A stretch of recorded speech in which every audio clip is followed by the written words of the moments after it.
पार, ये सब मिलकर सूर्य देव का ह्रैम ओम ऐसा मार्तंड भैरव नामक बीज होता है। इसको बिंब बीज से संपुटित कर दिया जाए तो ये साधकों को धर्म, अर्थ, काम तथा मोक्ष चारों पुरुषार्थों की प्राप्ति कराने वाला होता है। 5 हरस्व अक्षरों को आदि में बीज बनाकर उनके द्वारा 5 मूर्तियों का न्यास करें। यथा अम सूर्याय नमः, इम भास्कराय नमः, उम भानवे नमः, अम रवये नमः, ओम दिवाकराय नमः। दीर्घ स्वरों के बीज से हृदयादि अंगन्यास करें। यथा आम हृदयाय नमः इत्यादि इस प्रकार न्यास करके ध्यान करें। भगवान सूर्य ईशान कोण में विराजमान है। उनकी अंग कांति सिंदूर के सदृश अरुण है। उनके आधे वामांग में उनकी प्राणवल्लभा विराज रही है। श्री विद्यार्णव तंत्र में मार्तंड भैरव बीज को ही दीर्घ स्वरों से युक्त करके उनके द्वारा हृदयादि न्यास का विधान किया गया।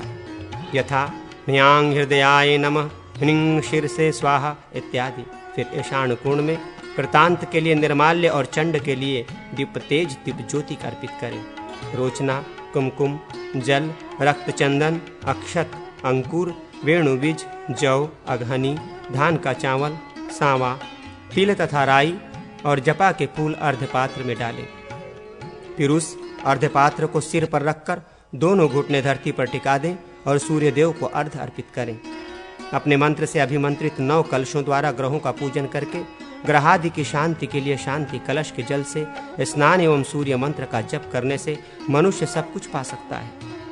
148वें अध्याय में कथित संग्राम विजय मंत्र में विजय पोषक बिंदुयुक्त अग्नि रकार अर्थ र जोड़कर उस संपूर्ण मंत्र का मूर्धा से लेकर चरण पर्यंत अकप न्यास करके मूल मंत्र का अर्थात उसके उच्चारण पूर्वक सूर्य देव का आवाहन आदि मुद्राओं के प्रदर्शन पूर्वक पूजन करें।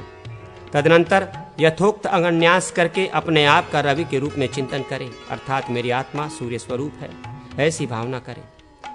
मारण और स्तंभन कर्म में सूर्य देव के पीत वर्ण का, अप्यायन में श्वेत वर्ण का, शत्रुघात की क्रिया में कृष्ण वर्ण का तथा मोहन कर्म में इंद्रधनुष के समान वर्ण का चिंतन करें। जो सूर्य देव के अभिषेक, जप, ध्यान, पूजा और होम कर्म में सदा तत्पर रहता है वो तेजस्वी, अजेय तथा श्री संपन्न होता है और युद्ध में विजय पाता है। तांबूल आदि में उक्त मंत्र का न्यास करके जप पूर्वक उसमें खस का इत्र डालें तथा अपने हाथ में भी संग्राम विजय के बीजों का न्यास करके उस हाथ से किसी को वो तांबूल अर्पण करे अथवा उस हाथ से किसी का स्पर्श कर ले तो वो उसके वश में हो जाता है।